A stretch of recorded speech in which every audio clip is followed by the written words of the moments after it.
السلام علیکم ناظرین، کہتے ہیں کہ کسی گاؤں میں ایک خوشحال شخص رہتا تھا۔ اس کا ایک اکلوتا بیٹا تھا۔ ماں کے بے جا لاڈ پیار میں بگڑا ہوا بیٹا آہستہ آہستہ بڑا ہونے لگا، یہاں تک کہ جوان ہو گیا، لیکن نہ کوئی ہنر اور نہ ہی کسی کام کا تجربہ۔ اسے ایک ہی کام آتا تھا اور وہ تھا باپ سے چھپا کر ماں کے دیے ہوئے پیسوں سے کھیل کود اور مستیاں کرنا اور سڑکوں چوراہوں پر وقت گزارنا۔ ایک دن صبح کے وقت باپ نے اسے آواز دے کر اپنے پاس بلایا اور کہا، بیٹا، اب تم بڑے ہو گئے ہو اور خیر سے جوان بھی ہو۔ آج سے اپنی ذات پر بھروسہ کرنا سیکھو، اپنے پسینے کو بہا کر کمائی کرو اور زندگی گزارنے کا ڈھنگ سیکھو۔ بیٹے کو باپ کی یہ بات کچھ ناگوار سی گزری۔ تقریباً احتجاج بھرے انداز میں اس نے اپنے باپ سے کہا، مجھے تو کوئی کام نہیں آتا۔ باپ نے کہا، کوئی بات نہیں، اب سیکھ لو۔ تم آج ہی شہر روانہ ہو جاؤ اور یاد رکھو، جب تک میرے لیے ایک سونے کی اشرفی نہ کما لینا، لوٹ کر واپس نہ آنا۔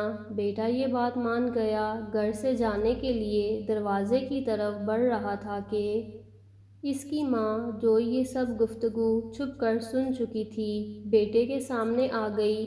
مٹھی میں چھپائی ہوئی اشرفی بیٹے کو دیتے ہوئے بولی کہ شہر چلے جاؤ، رات گئے لوٹ کر یہ اشرفی باپ کو لا کر دینا اور کہنا کہ میں یہ اشرفی شہر سے کما کر آیا ہوں۔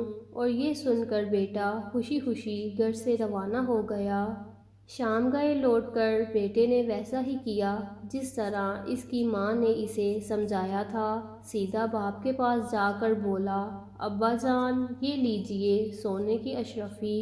میں نے سارا دن بہت جان لڑا کر کام کیا اور بہت ہی مشکل سے یہ اشرفی کما کر آپ کے پاس لایا ہوں۔ باپ نے اشرفی کو لے کر کافی غور سے دیکھا، پھر آتش دان میں جلتی آگ میں جھونکتے ہوئے بیٹے سے کہا، نہیں برخوردار، اشرفی تمہاری محنت کی کمائی کی نہیں ہے۔ تم کل سے دوبارہ کام پر جاؤ اور دیکھ لینا، جب تک ایک اشرفی کما نہ لینا، لوٹ کر واپس نہ آنا۔ بیٹا خاموشی سے باپ کی اس حرکت کو دیکھتا رہا، نہ کوئی احتجاج اور نہ کوئی رد عمل۔ دوسرے دن شہر کو جانے کے لیے گھر سے باہر نکلتے ہوئے دروازے پر ماں کو پھر منتظر پایا۔ ماں نے اس کی مٹھی پر ایک اور اشرفی رکھتے ہوئے کہا، بیٹا، اس بار جلدی واپس نہ آنا، شہر میں 2 یا 3 دن رکے رہنا اور پھر لوٹ کر باپ کو یہ اشرفی دینا۔ بیٹے نے شہر جا کر ماں کے کہے پر عمل کیا اور چند دن بعد گھر واپس آ کر سیدھا باپ کے پاس گیا اور اشرفی باپ کو تھماتے ہوئے کہا کہ والد محترم، یہ لیجئے سونے کی اشرفی، اسے کمانے کے لیے مجھے بہت کٹھن محنت کرنا پڑی ہے۔ باپ نے پھر اشرفی لے کر اسے کافی دیر تک غور سے دیکھا اور دوبارہ یہ کہتے ہوئے آگ میں پھینک دی کہ بیٹا، یہ وہ اشرفی نہیں ہے جو میں چاہتا ہوں۔